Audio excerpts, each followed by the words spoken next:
Kula nu dikonco niki kisah nyata, sugih banget. Sangat-sangat sugih. Anake kiai. Nggih, tapi ra iso ngaji, tapi rontok tahu krungu ngaji, sugih gara-gara pedagang. Nggih barokah uripe, sugih tenan. Ndekne kagum mbek Rasulullah itu sederhana. Dia itu pernah dengar Nabi itu dawuh, "Inna wa ta'ala ja'ala tis'ata asyari rizki fit tijarah." Allah itu membuat 9 dari 10 rizki itu fit tijarah. Andaikan rizki itu 10, 9-nya itu fit tijarah. Jadi betapa barokahnya tijarah. Ini alasannya sederhana. Ini macam pedotan anak kiai ya. Jadi ya rada krungu-krungu sithik cek eling lah memori-memori di Mbah Halim cek eling. Tapi saiki kedonyan. Ya masuk akal. Pak Bah, menurut saya ibadah paling baik itu berdagang. Kiai sekali medhit itu ben neraka, Pak. Perkarane ra tau ngamal. Nak pedagang ora tetep swarga. Kok iso ceritanya? Kiai kan sering saling tempel wong. Sekali medhit neraka, dhuwit ra golek kok medhit. Nah, dene anak kiai dadi wani ngritik kiai. Lah nek pedagang medhit lah itu tetep lomo, Pak. Misalnya aku pedagang medhit, tetap bayari supir, bayari satpam, bayari tukang pel, karyawan. Karena nak gak tak bayari ra gelem kerja, nek ra kerja aku malarat. Jadi pedagang medhit lah kan tetap bayar UMR kan? Jadi pedagang ora iso medhit, Bapak. Gelem ra gelem bayar. Mulane barokah untuk rezeki songo iku jare. Yo medhit itu praktek nontonan dene, tapi dene ndek keyakinan medhit itu tetap barokah. Dan saya setuju, Bang, dengan pendapat dia. Lah nek kanca-kanca sing meragi mriki nek kepengin medhit barokah iku dagang. Wis kowe bayang medhit lah, asal tetap bayar gaji lho, nggih kok nang medhite kebablas. Lho nggih to pedagang ku sak medhit-medhit asal bayar gaji kan barokah to nggih. Artinya simbiosis rezekinya akan kemana-mana kan? Saling ke debes. Ayo bayari supir, nggih, kernet, tukang cuci, engko mobilnya waya ngetap oli, waya nyervis bengkel. Itu berapa sistem rezeki? Pemene nak pabrik karyawane 2000. Kuwi ku yo ana sing mondok, ana sing wong saleh dadi karyawan macam-macam. Ya nak bener e. Dadi dekne ngidolakno nabi mergo nabi ku pedagang. Ora ana Pak ning sejarah nabi ku kiai sing ana tak wis nabi kok dadi kiai cangkem wah terus to dindi. Dene alasane ora ana sejarah nabi ku kiai, anane nabi ku tajir pedagang. Cangkem wis dadi nabi kok dadi kiai barang. Oh ora omong aja keluar lho, kowe pedagang ngono ae rasa. Terus dadi nabi cek apa? Dadi ya. Artinya ya mau kullu hisbim bimaladehim parih. Bahkan kiai-kiai yang sekarang koalisi sama pejabat itu yang soleh ini kula bakal sing soleh, nek ora soleh kula mboten tertarik, wong ora soleh kok. Itu alasannya juga ibadah, karena kalau pejabat itu didekati, setidaknya akidah dia itu masih ahli sunnah. Pejabat itu rata-rata tidak pernah ngaji. Dia taunya Islam NU atau Muhammadiyah ahli sunnah, itu ya taunya dari kiai-kiai NU atau Muhammadiyah. Jadi kalau adat yang dekati itu NU, ya adatnya NU, Muhammadiyah, Muhammadiyah. Kalau adat yang dekati Syiah, ya Syiah. Kalau apa ya apa. Nah kalau semua kiai-kiai NU, Muhammadiyah atau kiai-kiai ahli sunnah yang lain, ya karena itu tidak mau dekati, lala sing dekati itu aliran sesat misalnya. Nanti cara berpikir dia juga aliran apa? Sesat. Berarti sing dekati ini ibadah atau musibah? Mboten jawab mama. Ibadah, dia tuh yakin betul. Bahkan saya pernah ketemu kiai yang begitu dekat pejabat, dia yakin. Jadi aku tetap wali, banyak juga. Yang memang dia wali betul, orang-orang hebat betul, cuma manfaatan. Dia menyontohkan zaman Mbah Hasyim Asy'ari ya dekat sama Bung Tomo ya banyak dekat. Dulu Jenderal Sudirman dekat Ahmad Dahlan. Dulu Pak Karno dekat Kiai Maskur. Dulu Nasution siapa itu? Ya dekat sama Kiai Mahrus. Ya banyaklah sejarah. Itu kan orang-orang top yang tetap diyakini wali padahal dekat nopo? Dekat nopo? Pejabat. Dan itu terbukti sampai Indonesia menentang paham komunisme mergo pendiri bangsa ini dekat nopo kiai. Mereka nggak tahu kan buruknya komunisme secara teori negara modern, taunya karena pahamnya nopo kiai betapa ateis musibah banyak. Bahkan Thailand itu kecelakaan mergo dulu Islam di Thailand sama Indonesia Islamnya masuk bareng, tapi ulama Thailand banyak yang zuhud sehingga tidak dekati pejabat. Tahu-tahu minoritas tidak punya power di negara. Sementara kiai Indonesia pinter dekati pejabat. Kalau bakas sing soleh lho, sama ora usah terus ono kiai iki mu proposal mboten niki bakas sing soleh, niki bakas sing napa? Soleh. Saya pernah baca biografinya Mbah Soleh Darat. Itu di antara yang diyakini keluarga besar Mbah Bae R.A. Kartini itu ngajinya sama Mbah Soleh Darat. Makanya Jepara tuh seneng santri karena dulu Mbah Kartini tuh ngaji sama Mbah Soleh nopo darat. Jadi dulu itu adat kiai itu biasa pejabat ngaji itu. Lah kalau melihat begitu kan kiai yang dekati pejabat itu yakin tenan aku tak korup. Lah gunane apa Gus Soleh nek dhuwur gunung mulang santri tok iku nguyai segoro wis ahli sunnah de ahli sunnah. Kiai yo aku iku ngiyaine wong rong ahli sunnah. Yo yakin tenan nek iku tak korup dan saya kenal orangnya. Ya, artinya nggak apa-apa kalau dia begitu nggak apa-apa. Ya bolak-balik kullu hisbim bima ladehim fa'il. Dia nyontohkan itu di Syiah di Iran. Iran dulu ahli sunnah itu banyak. Tapi ketika penguasa itu lebih dekat tokoh-tokoh Syiah, lama-lama jadi negara Syiah karena wilayatul faqih itu dipegang nopo Syiah. Dulu Arab Saudi tidak semuanya Wahabi.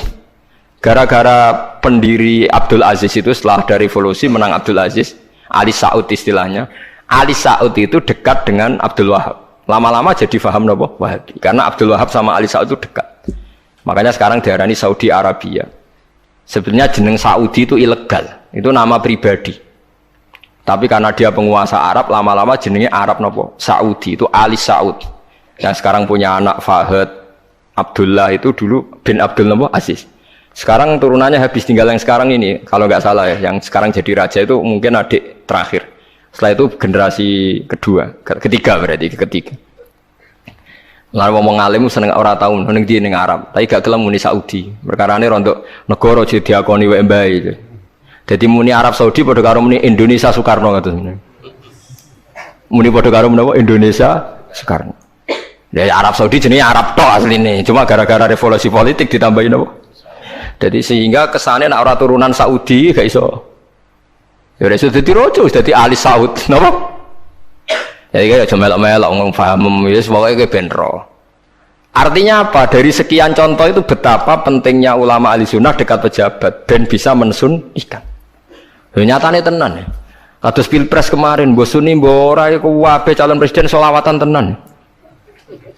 Mergo dhekne ngerti trene saiki napa? Mbok latihane gapan ya ora ro, tapi kan terus masal. Lebatin ini memang teori itu sama-sama mungkin benar. Begitu juga teori tuku tanah ini pulau contohkan. Saman saya kita bedai. Ono tanah pinggir Ratan, pinggir Malioboro misalnya. Pinggir Malioboro. Mustafa Beruhin itu ahli dakwah terus ngandani. Niki ampun nggih maksiat itu dosa. Jenengan cangkruk teng mriki kathokan cekak wong wedok maksiat dosa. Nek ra diancepi. Kamu siapa kok brand? Lu siapa kok wani ngeloroi aku? Jajal misalnya Mustafa Sugih di desa miliar buat 1 triliun. Tanah ning kono iku dituku kabeh. Bareng ngono ana wong kathokan cekak maksiat ning kono. Kowe aja ning kene, Nduk. Kamu siapa? Sing duwe barang. Gampang ndi nganggo dakwah kiai mbek tuku. Jawab mawon sing. Lah iki nek dakwah bil hikmah mbek bil mal cepet ndi? Bilmal kan, dan itu ya tidak menyalahi Quran wajah itu bi amwalikum. Mulane kula termasuk ngrasa dosa perkara ora sugih nganti ngoten niku paham.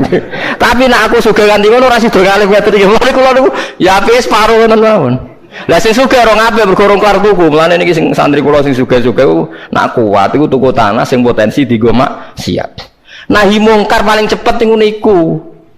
Mergo anggere takoki lu siapa? Sing duwe iku leren wis. Lho nggih to nggih. Gon-gon dalan sing dienggo maksiat, mbok loro tok kan suwi, tapi nek iku mbok tuku, terus tetep dienggo. Nak ngusir kan gampang.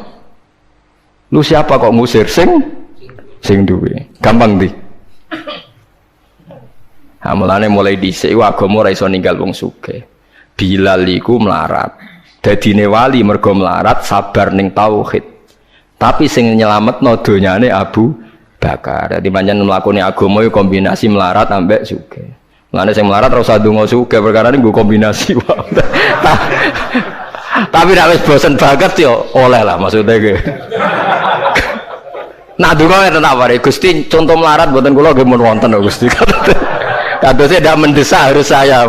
Ndak mendesak harus apa? Saya. Ketoke kula mun suwi yo Gusti dadi contoh mun apa? Paham ya, terus nahi mungkar niku nggih wonten istihade dadi. Nggih sama nahi mungkar dalam politik nggih ngoten. Dulu di Rembang juga banyak lokalisasi. Kalau masih ingat kecil saya dan ya kuat karena di backing oknum-oknum tertentu. Tapi ketika bupati itu mulai dekat kiai. Pernah era kakak saya kandung itu wakil bupati. Setelah itu anaknya Kiai Khalil. Sekarang itu teman saya malah yang jadi bupati. Itu ya rubahnya luar biasa karena ya guyonan mereka paling nyai Gus dakwai kesuwen. Bupati gampang Gus gawe SK ngongkon Satpol PP. Artinya jangan kira orang-orang baik yang lewat pejabat itu tidak kalah kontribusinya, ya banyak juga. Ini bakas sing soleh loh, ini bakas sing napa? Soleh. Artinya ya kullu hisbim bima ladaihim farihun. Yang yakin dengan kebaikan bentuk ini juga banyak. Kowe aja mau meyakini dhewe apik kok Mustafa, langgare cilik tetep istiqomah, nak bar wiridan ora donya. Iku ya apik, tapi dene ya ben yakin bener dhewe ben terus. Nah dene yakin terus calon bupati malah dadi kan. Tapi jangan merasa benar sendiri. Ya yakin saja kalau dia benar. Tapi jangan yakin benar sendiri karena dia tidak bisa bikin SK untuk membubarkan tempat maksiat. Utawa oleh suatu tanah sing dienggo napa? Maksiat. Jadi pilihannya bubarno niku. Nah sampean takok, lah nek ngono ulama ra kalah, goblok kena ulama kalah. Ulama tetap paling bener. Perkarane piye? Wong sugih mau iso ngusir wong maksiat kok tanahe ning tanah liya, tapi ra iso ngilangno maksiat mentale wong iku. Lha iku sing rada betah ngilangno sak mentale iku ulama. Mulane ulama takoki, "Lah kok iso tapi sampean ra iso ngusir kok gon maksiat, tapi mau pindah tok wong tetep maksiat." Lah sing iso nobatno iku ulama. Ya rada menang meneh maksudnya ya rada lumayan. Mulane kula nganti saiki jek susah. Kula nanti maca kitab ana cerita, muga-muga ora bener cerita iku, tapi kula kadung maca. Ajane nyesal kula maca niku. Tapi kula kadung napa maca. Dadi ana wong mati syahid, wong melarat, wong lomo sugih ambek kiai alim niku ning pintu swarga. Wis jelas mlebu swarga. Lha iso bantah-bantahan. Jare sing mati syahid saya dulu karena jelas di hadis-hadis sahih itu mati syahid itu spesial. Jadi saya paling berhak masuk dulu. Jare sing melarat enggak. Di hadis-hadis orang melarat sabar itu spesial. Jadi saya dulu. Jare sing sugih enggak, orang kaya dermawan itu spesial. Jadi saya dulu. Ulamae menengae roh wong telu goblok bantah-bantahan ulama meneng ae. Bareng meneng ae. Ulama wong jan ulama kan ya meneng, ndekne lah ya bingung karena ulama kan banyak pertimbangan. Sing marahi iku ndekne kabeh. Akhirnya Allah ngutus Jibril, ya Jibril. Beri keputusan sama mereka. Ya Jibril kan malaikat paling terpelajar. Jibril takok. "Hei kira sabar, kowe kok ora nak kira sabar mlebu swarga?" Jare sapa? Jarine ulama. Aja disiki gurum ya. Nggih, sepakat berarti satu sepakat. Sugih dermawan, kowe kok roh nak ngono iku apik jare sapa? Nggih jare kiai. Aja disiki gurumu. Berarti dua sepakat. Paham nggih? Mati syahid kowe kok roh nak syahid ganjarane gede. Kata Pak ulama, aja disiki gurumu. Tiga orang ini sudah ikhlas ulamanya dulu karena tiga orang tahu itu dari apa ulama. Ya berarti sepakat kan ulamanya dulu. Ya Jibril, kita sepakat. Ulamanya sira gelem. Masalah sing mondokno kula niku. Gitu-gitu kan. Sampai sing melarat itu gerutu, sing sugih menangan mulai dunia kan itu akhirat. Karena sing ulama iku ora wani disiki, sing biayai iku ora wani. Kenapa kok mandek niku Jibril sing biayai kula niku. Akhirnya balik si menang kan sama seperti hukum dunia kan wong sugih menangan. Wah, kalau cerita itu muga-muga ora tenan. Nek kula kadung maca, ora digetun kula maca cerita niku. Karena akhirnya ulamanya kalah kan pas padahal tiga orang ini sudah sepakat. Cara kalau ulama pokoknya mlebu ora syarat terang. Artinya terus mlebu ora usah nerangno. Wong sing biayai yo mesti swarga to nggih. Mau urutan-urutan ngono ora terus mlebu neraka kan ya mboten. Mau urutan mawon kok gegere. Tapi lewat ngaji ini Anda menjadi tahu. Jadi yang biasa toreko, biasa wiridan, jangan menafikan orang-orang soleh yang mungkin meyakini ada efektivitas pakai kekuatan politik dan harta. Paham ya? Nyatanya ya iya. Misalnya tanah-tanah yang potensi nggo maksiat, sampean tuku ya nggak mungkin nggo maksiat. Kulo aja eling. Kulo nu gak ada guru kulo nu kata. Di antara ini saya punya guru. Punya tanah luas di perbatasan, luas sekali. Itu zaman itu mau dibeli Cina itu 2 miliar. Yang zaman itu harga rata-rata sekitar 700 juta. Mau dibeli 2 miliar. Itu beliau tidak boleh bilang sama saya, nak nganti dituku Cina perbatasan nak dienggo lonte dosaku rak nganti mati. Wis melarat ora bakal tak dol. Jadi banyak juga orang yang meyakini adol tanah ning wong sing potensi dienggo maksiat itu dosa gede. Nah, suatu saat ini kejadian lagi dan beda lagi. Ini ya guru saya tapi beda lagi. Ada orang punya tanah yang potensinya itu hanya 100 juta karena yang beli Cina dijual 200 juta. Satu keluarga haji semua. Dipakai haji. Itu semua keluarga kiai ini tidak ada yang datang. Kowe iku atuk ora kaji, timbang kaji tanam mbok dol Cina sing potensi dienggo maksiat. Tangisan deh. Dibatal oleh Sarisa. Artinya banyak juga orang yang punya strategi sampai begitu, nganggep begitu itu jihad, menguasai tanah itu apa? Jihad. Karena dengan kita kuasai untuk sujud ya kita, yang taat ya kita, mengendalikan untuk apa juga kita. Oke, dengan kita punya kan mengendalikannya ya kita, untuk apa ya kita. Dengan tidak punya, ya tidak kita kan. Nah, nek lho cerita kan terus wong melarat kados kula rugen kan musibah tenan. Wong kula yo ora tau duwe akeh. Tapi masalahnya kula rapati nyesal. Misale kula niku kan terus lewat jalur ulama. Sing nyesal kan rugen. Jalur apa terus? Wiridan kan, wiridan ra kuat suwe kondo kula. Kula dijajahi toriko ora tau tak lakoni Gus. Kula nak wiridan mboten apa betah. Terus jalur apa? Kere sabar mau kan. Lah iku kudu ikhlas kalah meneh ning swarga, paham ya? Mereka kok kiai ini ya di sana sama wong sugih. Tapi cerita itu ya aku ya ora percaya tapi masuk akal. Kula niku ya wah. Sampeyan percaya gak? Ibu ora roh mawon niku terus kula ibu ora roh. Jadi niki ngaji penting nggih ben mboten falatusaku anfusakum. Wong ora usah sok suci. Kebenaran toriko itu ya benar, orang fikih ya benar, orang wiridan yang benar. Tapi sebetulnya mungkin pejabat yang kita kira dekat dengan syubhat itu juga banyak amalnya kan, karena mereka bisa bikin SK berapa ratus tahun doli gara-gara SK-nya wali kota iso dibubar. Sama tak ceritani, anaknya Yusuf Qaradawi yang terkenal ngarang fiqh zakat itu akrab sama Sutioso.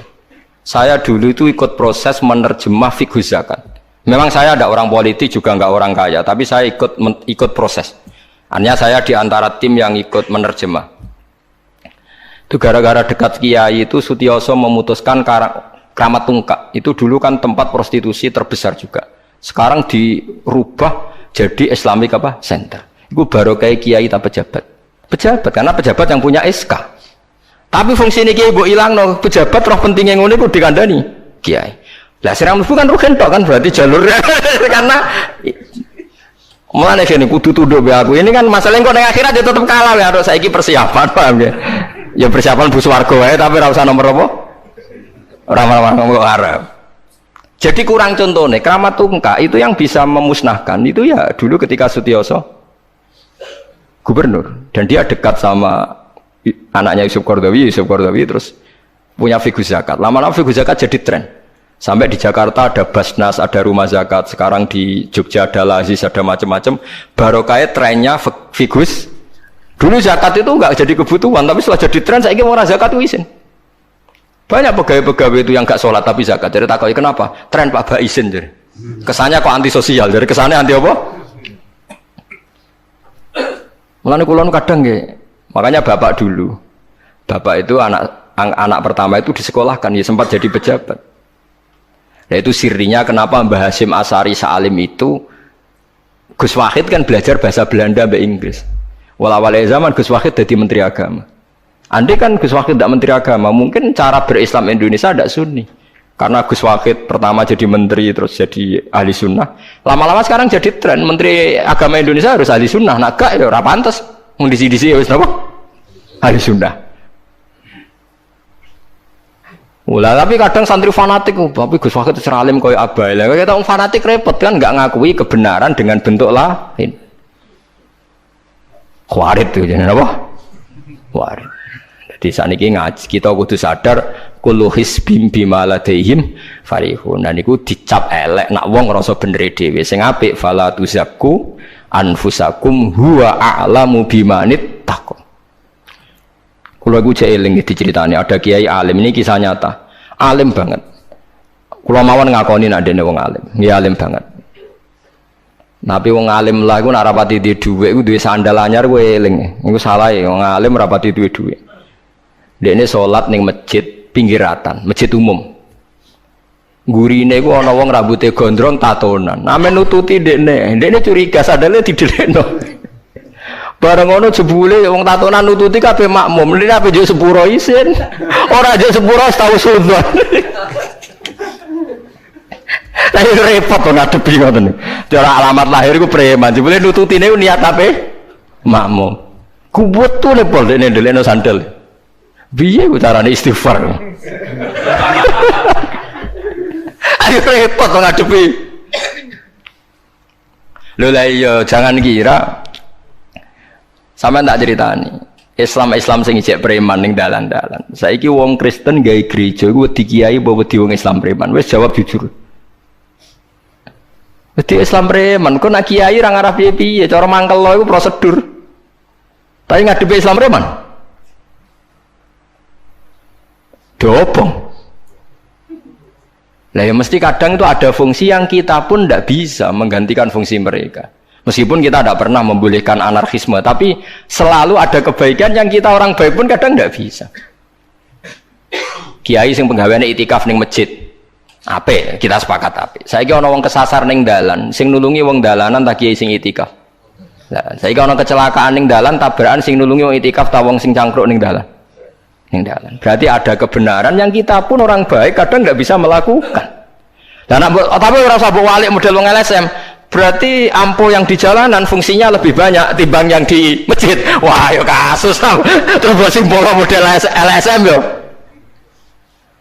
Ya tapi nak mbok simbol yang terbaik tetap yang di masjid yo keliru juga kan kowe mungkiri fakta kan? Sing bener ya ulama tetap fala tuzaku anfusakum. Ora usah sok napa suci wis biasa wis. Pokoke nglakoni apik kados kula mulang-mulang mbek ngenteni mati wis sesuk mati dhewe. Ora wae mati apa? Mati dhewe. Mun kula terusno gitu terus eling-eling menapa. Kula hisbim bima ladehim napa farihun. Bal qulubuhum balik utawi atine kufar ayil kufaru tegese utawi atine wong kafir fi humratin ing dalam kebodohan jalat tegese kebodohan. Min hadza saking ikilah Quran. Wong kafir ku blas gak gelem pahami Quran. Walahum lan tetep kedue kafir amalun te ana kelakuan min duni dalika kang ora kelakuan sing kaya dilakoni wong mukmin. Dadi wong kafir wis ora paham Quran duwe kelakuan sing elek sing ora padha mek sing dilakoni wong mukmin. Ilmat kuri kang disebut mukminin akeh pira-pira mukmin. Hum kang te kufar lah maring amal wa amiluna iku nglakoni kabeh. Fa yu'adzabuna mongko den siksa sapa kufar alih ing atase amal walami hatta